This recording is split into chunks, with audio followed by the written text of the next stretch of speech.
Welcome back to my channel Nilima small garden. দেখো আমার বাগানটা একটু এলোমেলো হয়ে রয়েছে, মেশিন টেশিন রয়েছে, দেখতে পাচ্ছ, বুঝতে পেরেছো নিশ্চয়ই যে থাম্বনেল দেখে যে আমি কিসের ভিডিও দিতে চলেছি। একদম দেখো আমি 3 কোনায় 3টে লোহার স্ট্যান্ড মতন বসিয়ে দিয়েছি, দেখে বুঝতেই পারছো ভিডিওতে। তারপরে যখন বসিয়েছি লোহার স্ট্যান্ড, দেখতে পাচ্ছ লোহাটা বসিয়েছে, তো তার সেদিনই রাত্রিবেলায় আমি দড়িগুলো টাঙিয়ে নিয়েছি। কেন দড়িগুলো না টাঙালে পরে আমি ঠিক মতন ওপরে বেডশিট দিতে পারবো না। হ্যাঁ, তো দেখো লোহার এই স্ট্যান্ডে দড়িগুলো বেঁধে নিয়ে খুব সুন্দরভাবে দেখো একদম বিছিয়ে দেওয়ার মতন সুন্দর করে মানে দেখতে পাচ্ছ বেঁধে নিয়েছি, দড়িগুলো আকাশে বোঝা যাচ্ছে।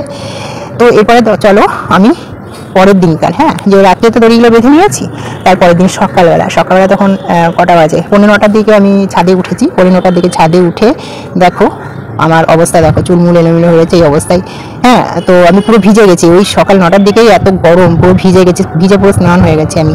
তখনই কত রোদ, এই রোদেই আমি কাজ করছি, কিছু করার নেই, গাছগুলোকে বাঁচাতে গেলে আমাকে এটা করতেই হবে, অবশ্যই করতে হবে।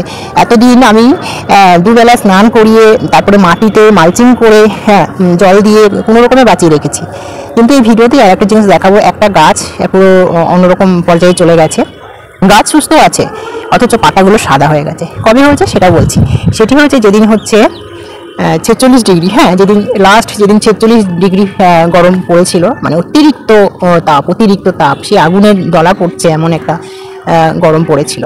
সেই দিন 46 ডিগ্রি যেদিন হয়েছিল সেদিনই, তার পরের দিন আমি সকালে উঠে দেখছি আমার এই সেই জবা গাছ, যে জবা গাছটাতে আমি ডাল থেকে মানে মাদার গাছ থেকে কাটিং করে চারা তৈরি করেছিলাম বাপের বাড়ি থেকে নিয়ে এসে। সেই গাছটি হচ্ছে নর্মাল জবা, বড় বড় সাইজ, যে জবাগুলো কালীঘাট জবা তো অনেকের বাড়িতে ছোটো সাইজ দেখি, কিন্তু আমি যেটা নিয়ে এসেছিলাম বিশাল বড় একটা কালীঘাট জবা, ডাল কেটে নিয়ে এসেছিলাম, চারা তৈরি করেছিলাম। সেই গাছটা এখন অনেকটা বড় হয়ে গেছে, দেখাবো তোমাদেরকে এই ভিডিওতেই। সেই গাছের পাতাটা মানে 46 ডিগ্রির তাপমাত্রায় ওই গাছের পাতাগুলো প্রত্যেকটা পাতা সাদা হয়ে গেছে, সবুজ, পাতার মধ্যে সবুজ যে জিনিসটা সেটাই নেই, হ্যাঁ, পুরো সাদা ফ্যাকাশে কালার হয়ে গেছে। তো ওই গাছটার চেহারা, অন্যান্য গাছ ভালো আছে, ওকে আছে, আর একটি গাছ একটু পাতা কালো হয়ে পুড়ে গেছে। তো আমি ওই গাছের চেহারাটা দেখে আমার খুব খারাপ লাগলো। তো সেদিনেই আমি লোক ডেকে নিয়ে এসে আমি এই কাজটা করলাম। আমি ভেবেছিলাম যে এটা দিতে লাগবে না, খরচ করতে মানে একটু কেমন লাগছিল, যেহেতু এই সময় গরমের সময় একটু গন্ডগোল, খরচের ব্যাপার একটু আছে, খরচ পড়ে যাবে তার জন্য। তারপরে করিনি আমি, হ্যাঁ, তারপরে যখন ওই গাছটার অবস্থা দেখলাম এখন সাদা পাতা হয়ে গেছে, তখন আমি আর থাকতে পারলাম না, সাথে সাথে বরকে বললাম, বর বললো যে ঠিক আছে, আমার একটা বন্ধু আছে, বন্ধুকে ডেকে নিয়ে আসি, ও এরকম গ্রিলের কাজটা যে পারে। তারপরে ওই 4টে শিক কিনে নিয়ে এসে, লোহার শিক কিনে নিয়ে এসে 3 কোনায় 3টে জোড়া দিয়ে মানে ঝালাই করে কীভাবে স্ট্যান্ড করে দিল। সেই স্ট্যান্ডে দেখতে পাচ্ছ এখন আমি চাদরগুলো বেঁধে দিচ্ছি। তো সেইভাবে কীভাবে বেঁধে দিচ্ছি দেখো, প্রথমে তো আমি দড়িগুলো ভালো করে টেনে নিয়ে, মানে 3 কোনায় তো ভালো করে টেনে নিয়ে বেঁধে নিয়েছি, দড়িগুলো পুরো একটা খোপে মানে করে নিয়েছিলাম, দেখতে পেলে প্রথমেই। সেই দড়ির উপর দিয়েই আমি চাদরটাকে বিছিয়ে দিয়েছি, আর কিছু কিছু জায়গায় ক্লিপ মেরে দিয়েছি, বেঁধে দিয়েছি, যেটুকু মানে সম্ভব হয়েছে, ভালো মতনই হয়েছে, সম্ভব হয়েছে, ভালো হয়েছে, কিন্তু যেটুকু করেছি গাছেদের জন্যই এটুকু তো কষ্ট করতেই হবে না, তবে ভালো মতনই গাছগুলোকে ঢেকে রাখতে পেরেছি।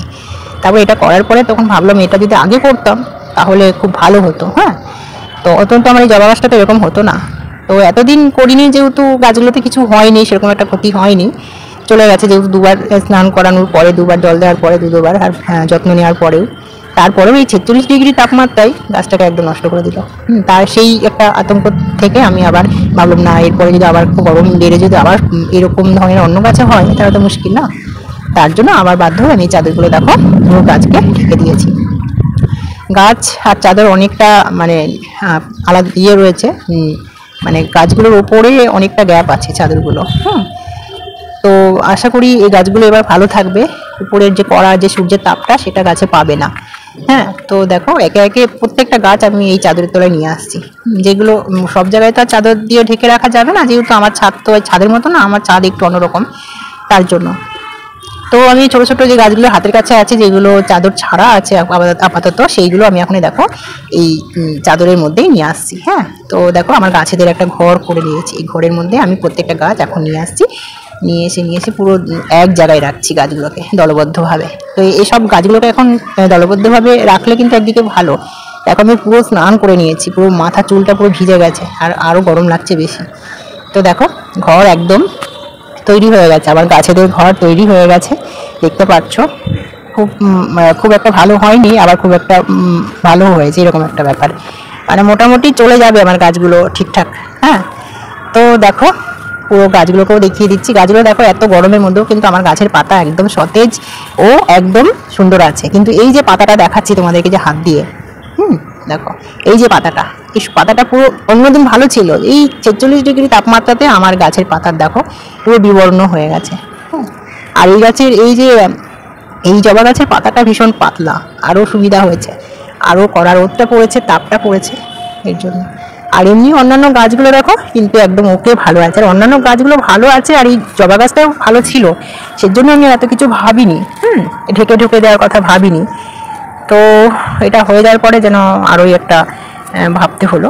তো দেখো এই যে টগর গন্ধ, এই যে থোকা যে টগর গাছে দেখো, এই গাছের ডালটা একদিকে ভালো আছে আর একদিকের ডালটা কিন্তু শুকিয়ে গেছে। হ্যাঁ, তো দেখিয়ে দিলাম। দেখো এই যে এইটা কথাও বলছিলাম, এটা হচ্ছে গন্ধরাজ, হলুদ গন্ধরাজের পাতা দেখো একটু পুড়ে পুড়ে গেছে। তো এখন কি আর বলবো, হয়ে গেছে, গাছ তাজা আছে কিন্তু পাতাগুলো একটু পুড়ে গেছে। তো এখন আর ভয় নেই, আমি যেহেতু ঢেকে দেওয়ার একটা ব্যবস্থা করে দিয়েছি, হ্যাঁ, চাদর দিয়ে।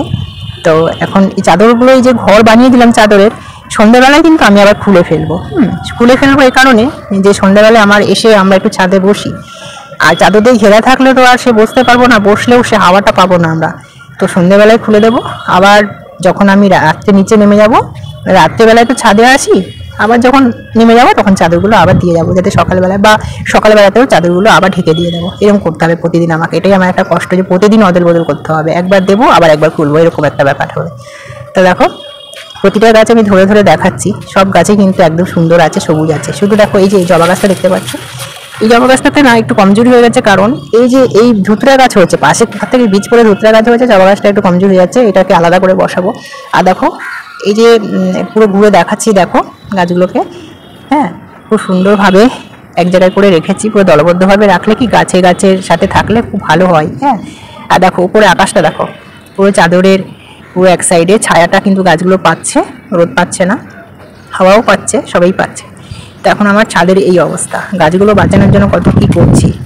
তোমরা কি গাছগুলো বাঁচানোর জন্য, তোমাদের ছাদের গাছগুলো বাঁচানোর জন্য এরকম করছো? না করে থাকো যদি, তবে এরকম করে রেখে দাও, খুব ভালো হবে। হ্যাঁ, দেখো এখন আমার গাছেদের এই অবস্থা, এখন আপাতত কটা দিন বর্ষাকাল না ঢোকা অবধি আমি এরকমভাবেই রাখবো, কারণ কিছু করার নেই। দেখো বিকেলবেলাতে আমি আবার ছাদে উঠেছি, ছাদে উঠে একটু বসেছি, আমার ছেলে ভিডিওটা করেছে, একটু বসেছি, খুব গরম লাগছে, প্রচণ্ড গরম লাগছে, একটু হাওয়া দিয়েছে ছাদে, দেখো পুরো আমার গাছের ঘরের মধ্যে ঢুকে গেছে, দেখতে পাচ্ছ। দেখো বিকেলবেলাতে আবারও ছাদে উঠেছি, হ্যাঁ, বিকেলবেলাতে আরও ছাদে উঠেছি দেখতে যে গাছগুলো কেমন আছে। তো গাছগুলো মোটামুটি ভালোই আছে, আর দেখতে পাচ্ছ আমি একদম লম্বা, তার জন্য ওপরে মানে বেডশিট দিয়েছি, তার উপরের অংশটা আমি দেখিয়ে দিচ্ছি, দেখতে পাচ্ছ। আর এই যে আমাকে দেখো, আর আমার গাছগুলো দেখো, দেখো গাছগুলোকে দেখাচ্ছি আরও, এই দেখো, হ্যাঁ। আর কিছু গাছ ওইখানে ছিল, দেখো ওই যে ওখানে ওই ফাঁকা অংশটাতে কিছু গাছ ছিল। তো আমার ছেলে খালি গায়ে চলে এসছে, গরম প্রচুর, ছাদে হাওয়া দিচ্ছে, ওখানটাতে কিছু গাছ ছিল, সেই গাছগুলো আমি এখানে রেখেছি। এই গাছগুলো ছিল, এই গাছগুলো এখানে রেখেছি, আমলকি গাছ আছে এখানে, হ্যাঁ, আর এখানেও কিছু রেখেছি, এখানে কিছু রেখেছি। তো দেখিয়ে দিলাম, আরও একবার দেখিয়ে দিচ্ছি আমার গাছেদের ঘর। তো দেখো ওপরের ছাদটা দেখতে পাচ্ছ, চাদরের উপরে যে ফাঁকা অংশ, এটা হচ্ছে আমার গাছেদের ছাদ। হ্যাঁ, তো দেখো কি সুন্দরভাবে আছে গাছগুলো। এখন গাছগুলোকে মনে হচ্ছে দেখে যে ওরা খুব খুশি হয়েছে, যে ওদেরকে ঢেকে রাখার জন্য, ওরা ভীষণ কষ্ট পাচ্ছিল। তো ফ্রেন্ডস, আমার আজকের ভিডিওটি কেমন লাগলো অবশ্যই কমেন্টে জানিও, ভালো লাগলে একটা লাইক করে দিও, আর বন্ধুদের সাথে শেয়ার করো। ওকে ফ্রেন্ডস, আর তোমরা খুব ভালো থেকো। ওকে, চলো টাটা।